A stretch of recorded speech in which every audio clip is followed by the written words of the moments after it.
Um torcedor tentou literalmente cegar um jogador, outro iniciou uma briga que envolveu vários jogadores e depois o estádio inteiro.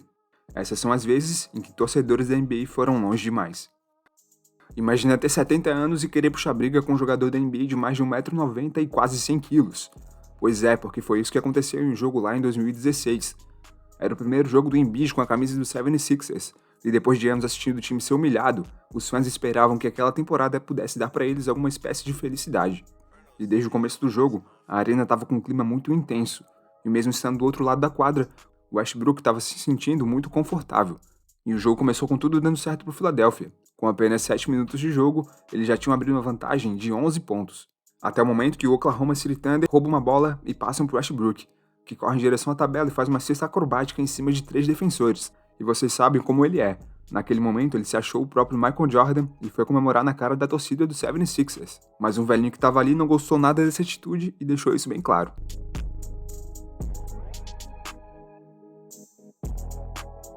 O tiozão mandou logo um dedo duplo na cara do Westbrook. Mas enfim, não se pode fazer isso em um jogo da NBA, ainda mais se você estiver cercado por tantas câmeras.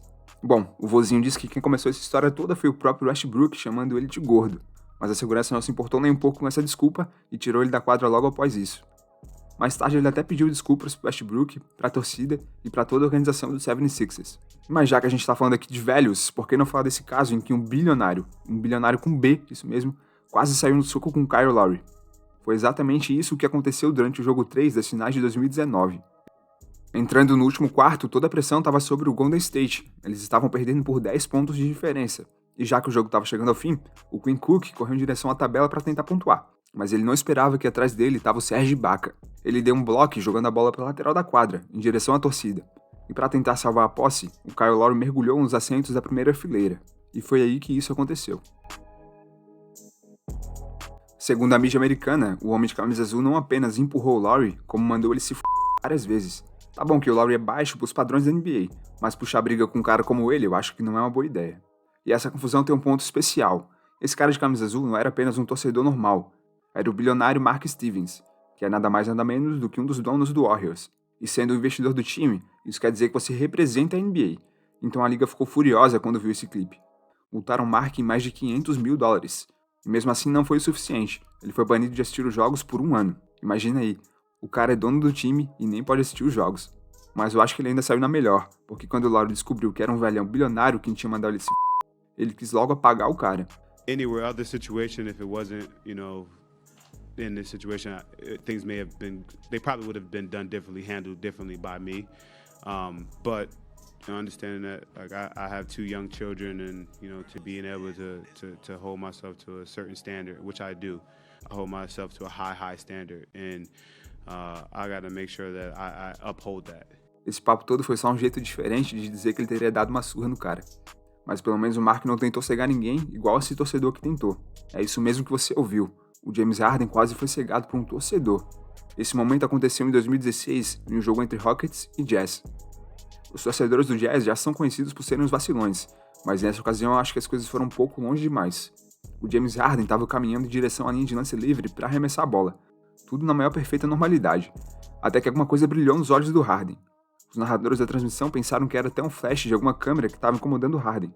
E até mesmo falaram que era um exagero dele fingir que ele ia arremessar a bola na torcida. Só que como a gente é brasileiro, digamos que a gente já está acostumado com cenas como essas no futebol, principalmente na Libertadores, não é? Então você provavelmente já sabe qual artefato aquele torcedor estava usando. Sim, um laser diretamente nos olhos do Harden, totalmente sem noção. Lasers são perigosos de verdade, basta apenas alguns poucos segundos para eles queimarem a retina e causarem perda de visão. Então é uma coisa muito séria e muito estúpida de se fazer. E acho que o trouxa que fez isso teve a atenção que ele queria, porque apenas alguns segundos depois ele foi pego e expulso da arena. Além de, claro, ter sido banido por 1 ano de pisar em qualquer arena.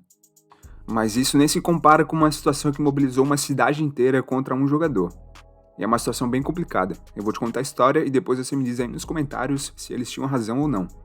Mas antes de comentar, se inscreve no canal, também deixa o like, bora tentar bater 11 mil inscritos até o final do ano. Então, a franquia do Cleveland Cavaliers estava sem vencer um campeonato da NBA faziam 39 anos quando eles escolheram LeBron James no draft de 2003. O LeBron naquela época significava a salvação do time em pessoa. Mas durante as primeiras 7 temporadas do LeBron, ele simplesmente não conseguia mais. A organização e o time que estavam ali em volta dele já não satisfaziam muito ele, parecia que eles estavam muito atrás. Então, após anos de fracasso, o LeBron se cansou.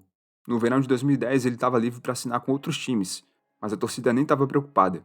Eles tinham certeza que ele ia renovar. Afinal, por que ele não faria isso? Ele estava lá desde o começo. Bom, a ESPN anunciou que haveria um especial de 75 minutos anunciando a decisão dele. E com os fãs ao redor do mundo inteiro assistindo, isso aí aconteceu. The answer to the question everybody wants to know. LeBron, what's your decision?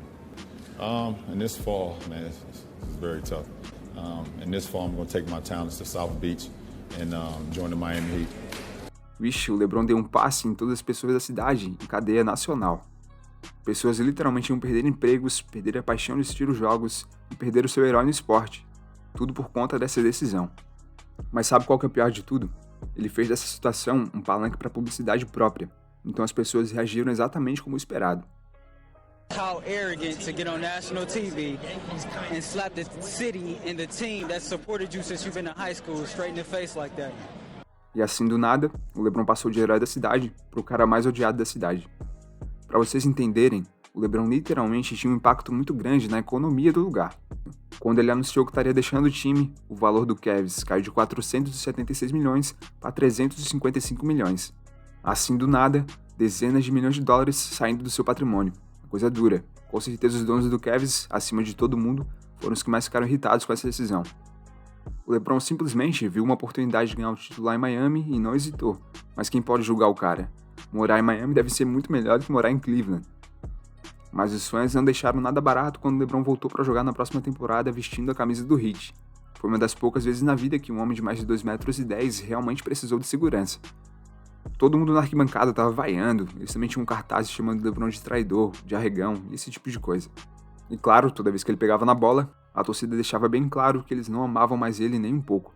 Mas o LeBron cagou pra isso tudo e jogou muito naquela noite. Ele anotou 38 pontos, 8 assistências e 5 rebotes. Mas no final das contas, o LeBron fez o que fez, não para desrespeitar o time ou a cidade. Eu digo isso porque anos depois, em 2014, ele voltou pro Cavs. E voltou com uma missão: presentear a cidade com um campeonato.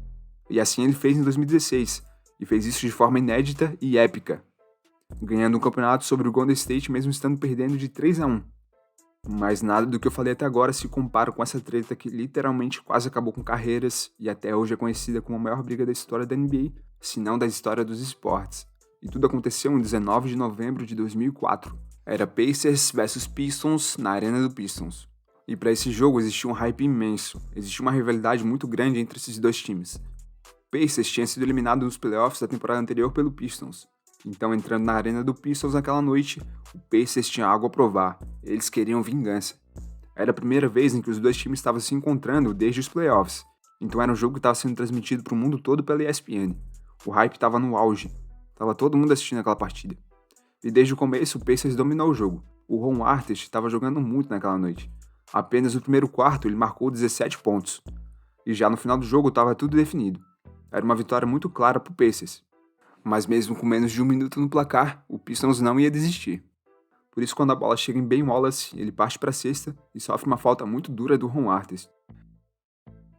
E o Ben Wallace simplesmente poderia ter aceitado a falta, arremessado os lances livres e depois de 1 minuto ir para casa descansar. Mas ele decidiu que não. E posso dizer que foi aí que o caos começou.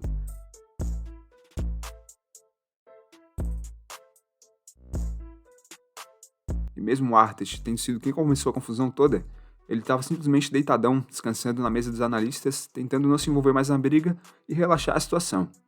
Mas um torcedor lá na multidão passou dos limites. Ele arremessou uma garrafa diretamente na cara do Artest. E bom, essa decisão transformou a arena inteira em um inferno. Jogadores literalmente socando torcedores ao vivo na televisão. Nada na história da NBA se compara com isso. E a loucura continuou rolando. Jogadores e torcedores começaram a trocar soco até dentro da quadra. E eventualmente a segurança se envolveu e começou a evacuar os jogadores.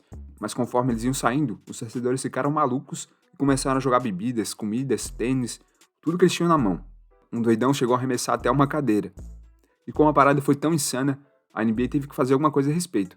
E como consequência disso tudo, a NBA multou e suspendeu jogadores como nunca antes na história. O Ron Artest foi suspenso pela temporada inteira e perdeu 5 milhões de dólares.